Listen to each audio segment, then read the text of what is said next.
Hi everyone, it's Jojo here at Soul Buddies, and today I have a gluten-free recipe for a spinach and feta quiche. There are 3 parts to this recipe. We are going to start with the first one, which is the crust. I like to prepare the wet ingredients first to make sure we can keep everything cold when we make the dough. We will start with 1.5 tablespoons of sour cream, add 3 tablespoons of water and 1.5 teaspoons of vinegar. You can use any type of vinegar that you prefer, but here I am using apple cider vinegar. The vinegar keeps the dough tender. Mix it well and leave it in the fridge to keep it cold.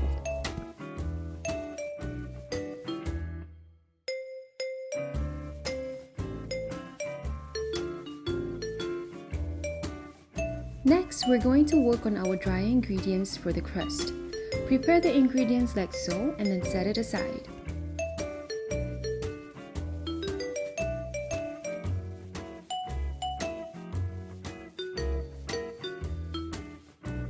Now we're gonna work on our butter. When you make a pie crust or puff pastry, it is best to use a butter that has a higher amount of fat to help your dough have a flaky and buttery texture.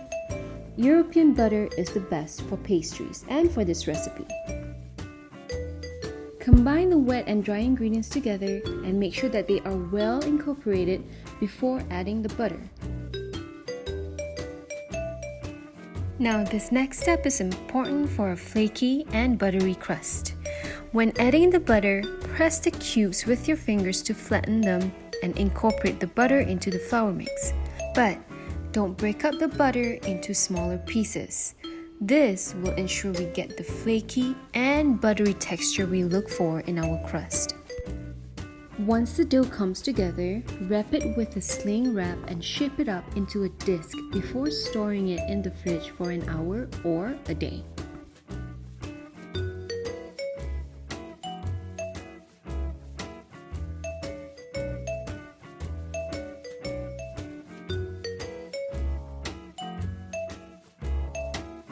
Now this is the second part of the recipe, that is the fillings. There are 2 separate fillings, the eggy one and the spinach one. Start with the eggy one. Bring all the ingredients listed together and whisk well.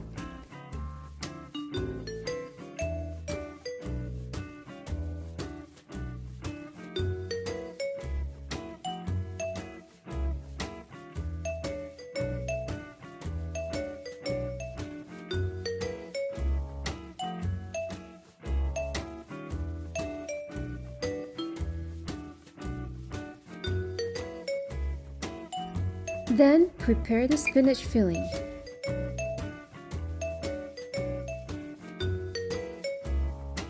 Slice 1/2 of a medium-sized red onion and then saute it on a pan in medium heat.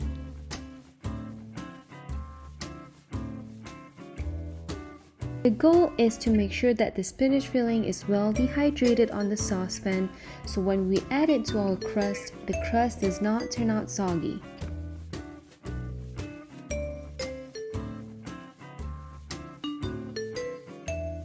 Turn off the burner and spread the spinach evenly so it has room to breathe and dehydrate more after cooking. Now that everything has been prepared, it's time to put things together. This is our third part of the recipe. We are going to start with the dough. Take out the dough from the fridge and leave it out for about 20 to 30 minutes. Don't wait too long because we don't want our butter to melt when we roll it out. Sprinkle some of the gluten-free flour that you used earlier on the surface and start rolling out the dough. You will see that the dough will crack on the sides as you roll it out. But don't worry, simply pinch the cracked dough to mend it and continue to roll out the dough. The absence of gluten makes the dough less elastic and more prone to cracks.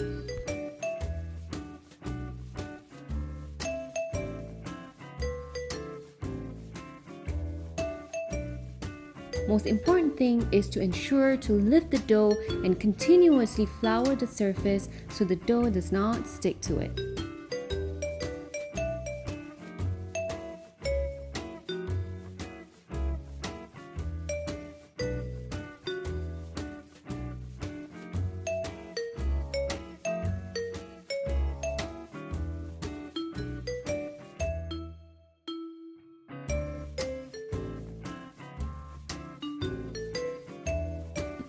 Also, notice that you can't see the butter through the dough. That's a good sign of a flaky crust.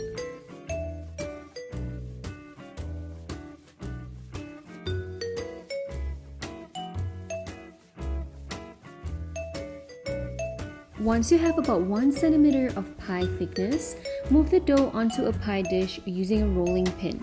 Be gentle throughout this process because the dough can easily tear.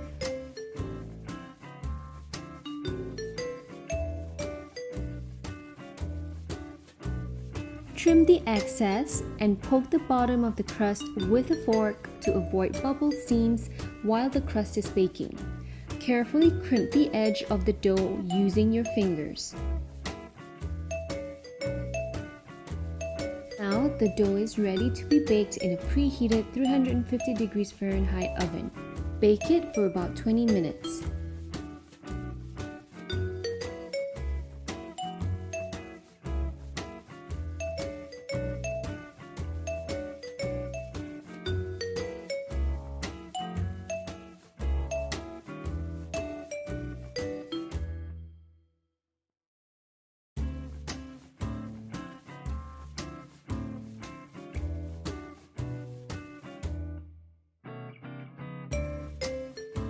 After 20 minutes, take out the crust and sprinkle 1/4 cup of shredded Parmesan on the bottom of the crust to seal it. This ensures that the creamy filling does not seep into the bottom of the pie.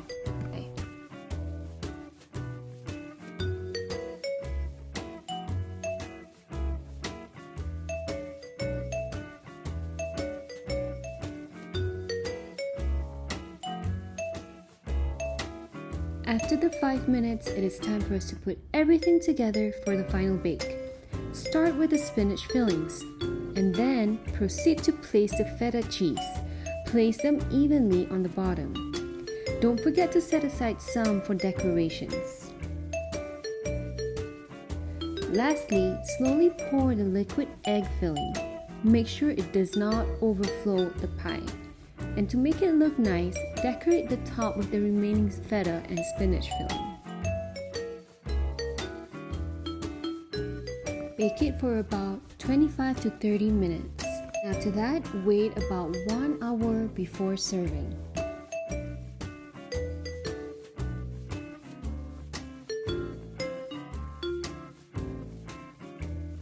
I hope you have enjoyed watching this video.